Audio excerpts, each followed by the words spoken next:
Assalamualaikum warahmatullahi wabarakatuh.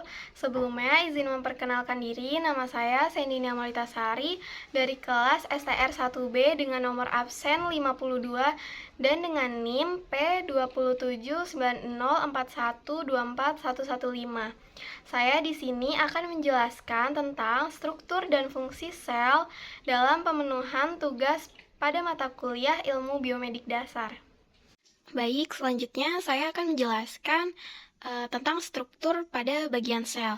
Yang pertama, di sini adalah letak dari nukleus. Kemudian untuk ribosom ini terletaknya di sekitar sini, dan yang tengah ini adalah Golgi apparatus atau biasa disebut dengan badan Golgi. Kemudian di sini terdapat plasma membran atau membran plasma, dan ini adalah mitokondria yang bentuknya hampir seperti kapsul tapi dalamnya terdapat lekukan-lekukan. Dan ini adalah mikrofilamen, dan serat yang sampai sini itu adalah filamen intermediate-nya. Ini adalah mikrotubulus, ini adalah peroksisom, kemudian ini adalah sentriol, dan ini adalah lisosom. Lisosom hampir mirip dengan peroksisom tetapi berbeda struktur dalamnya. Kemudian yang memanjang ini hingga ke sini itu adalah flagellum atau flagella. Ini merupakan RE kasar atau rough endoplasmic reticulum. Kemudian yang ini adalah smooth endoplasmic reticulum atau reticulum endoplasma halusnya. Baik, selanjutnya saya akan menjelaskan fungsi-fungsi daripada bagian sel tersebut. Yang pertama ada nukleus. Fungsi dari nukleus sendiri pertama adalah menyimpan informasi genetik dalam bentuk DNA, mengontrol pertumbuhan dan pembelahan sel, kemudian mengatur metabolisme sel dengan mesintesis berbagai enzim. Dan nukleus juga merupakan salah satu tempat replikasi dan transkripsi DNA. Yang kedua, ada ribosom.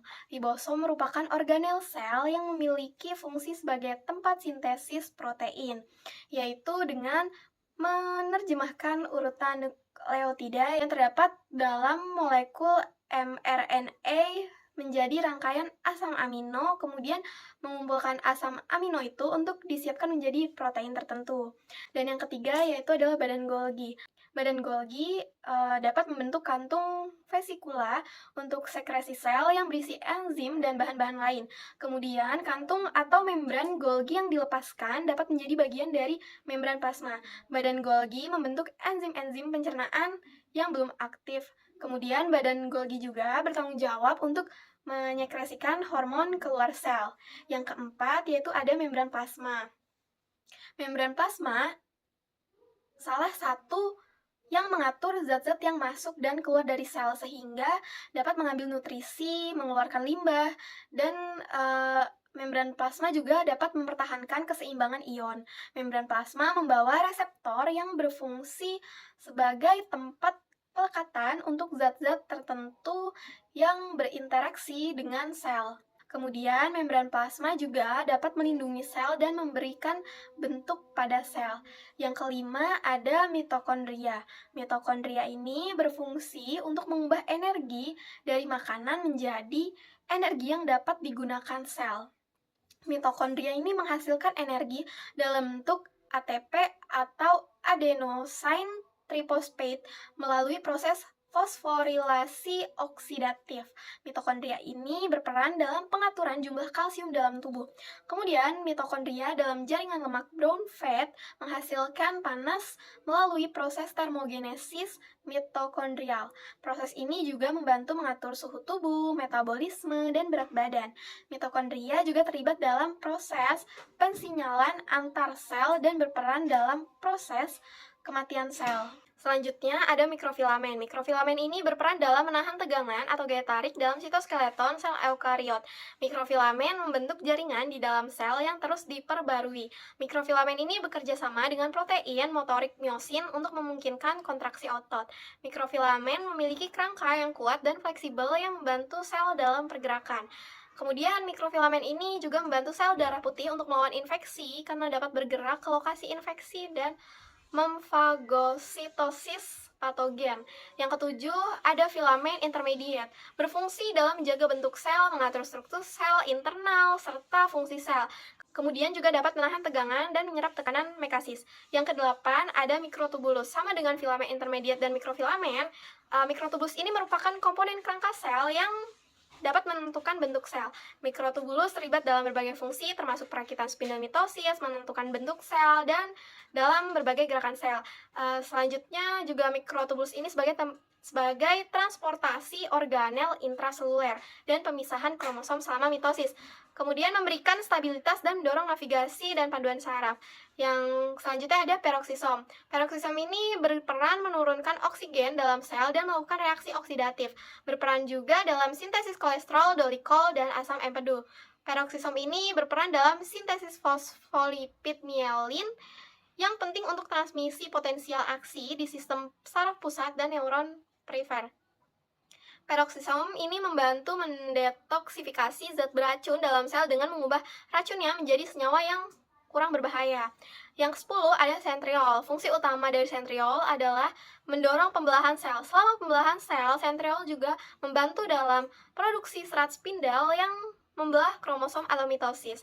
Sentriol juga membentuk silia dan flagella, serta mengatur mikrotubulus dan membentuk lokasi organel. Yang selanjutnya adalah lisosom. Lisosom sendiri merupakan organ dalam sel tubuh yang berfungsi mencerna senyawa seperti karbohidrat serta protein. Untuk menjalankan fungsinya dengan baik, lisosom membutuhkan enzim tertentu. Lisosom disebut juga sebagai kantung bunuh diri karena jika sel rusak, lisosom akan mengalami autolisis dan pecah. Lisosom dapat membunuh bakteri patogen yang masuk ke dalam sel melalui fagositosis. Yang selanjutnya adalah flagella atau flagellum. Ini merupakan organisme berstruktur mirip rambut mikroskopis yang membantu pergerakan sel dan sebagian besarnya itu bersel tunggal. Karena flagella ini bentuknya yang seperti cambuk yang membantu mendorong sel melewati cairan. Flagella memiliki struktur kait yang menghubungkan badan basal ke filamen panjang. Kait ini berperan untuk menyalurkan torsi ke filamen heliks sehingga dapat bergerak. Yang selanjutnya adalah retikulum endoplasma kasar. RE kasar ini merupakan tempat utama produksi protein yang akan digunakan oleh sel. Ribosom yang terdapat pada permukaan RE kasar berperan dalam sintesis protein. Selanjutnya, RE kasar ini berperan juga dalam metabolisme lipid, termasuk sintesis lipid dan detoksifikasi lipid yang beracun. Pada kadar sel darah putih tertentu, RE kasar ini dapat menghasilkan antibodi untuk melindungi tubuh dari kuman penyebab penyakit. Yang terakhir adalah retikulum endoplasma halus atau RE halus. Fungsi utamanya dari RE halus ini yakni untuk memproduksi berbagai zat penting seperti hormon steroid dan lipid esensial. RE halus ini menghasilkan karbohidrat dan lemak yang dibutuhkan untuk membangun membran sel.